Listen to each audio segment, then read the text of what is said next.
Je m'appelle Simon Mousba, j'ai 26 ans, je suis en dernière année d'école de commerce à l'ESSEC.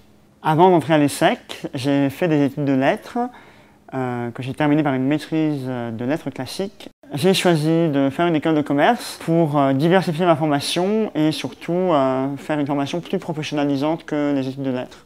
L'école de commerce est une école d'enseignement supérieur, bien sûr, qui forme des étudiants, des managers aux différents métiers du management.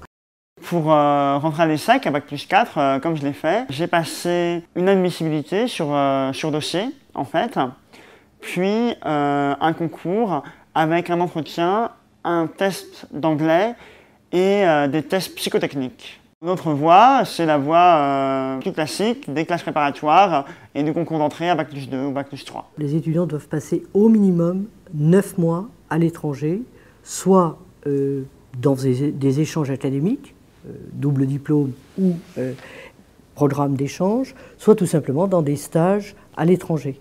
Quelle que soit la durée, les coûts de formation d'un étudiant ESSEC représentent de l'ordre de 30 000 €. Mais bien entendu, nous avons mis en place un certain nombre d'aides. D'une part, tous les étudiants peuvent obtenir des bourses jusqu'à 100% des droits de scolarité en fonction essentiellement des revenus des parents.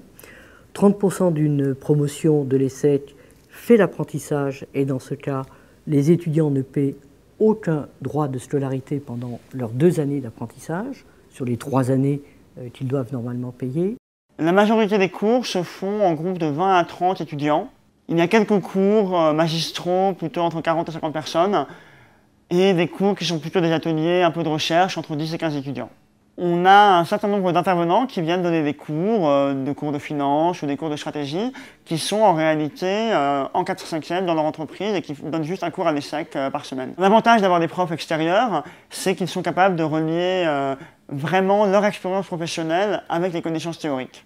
En fait, et de nous donner une idée assez précise de ce qu'ils font vraiment au quotidien dans leur travail. À l'ESSEC, la vie associative est très riche. Moi, j'ai choisi de me joindre à un projet où on s'occupait de collégiens en difficulté, et il y a d'autres associations qui travaillent sur des projets très différents, des projets d'entreprise, des projets de conseil. Une junior entreprise, c'est un cabinet de conseil formé d'étudiants, donc là des étudiants de l'ESSEC qui réalisent des missions de conseil pour des entreprises. 18 mois de stage en tout sont obligatoires pour obtenir le diplôme de l'ESSEC. En réalité, moi je trouve que c'est plutôt un avantage parce que ça permet d'affiner son projet professionnel en se confrontant à différentes entreprises et d'appliquer les connaissances théoriques qu'on a obtenues ici. Dans ma recherche d'emploi, je m'appuie beaucoup sur le réseau des anciens ESSEC pour leur demander des conseils, pour avoir plus de précision sur le métier qu'ils font et sur les tendances dans leur industrie. Je suis sur le point d'obtenir mon diplôme et ce que je compte faire, c'est rentrer dans un grand cabinet de conseil international pour continuer à travailler avec des étrangers sur des projets internationaux, ce qui m'intéresse le plus.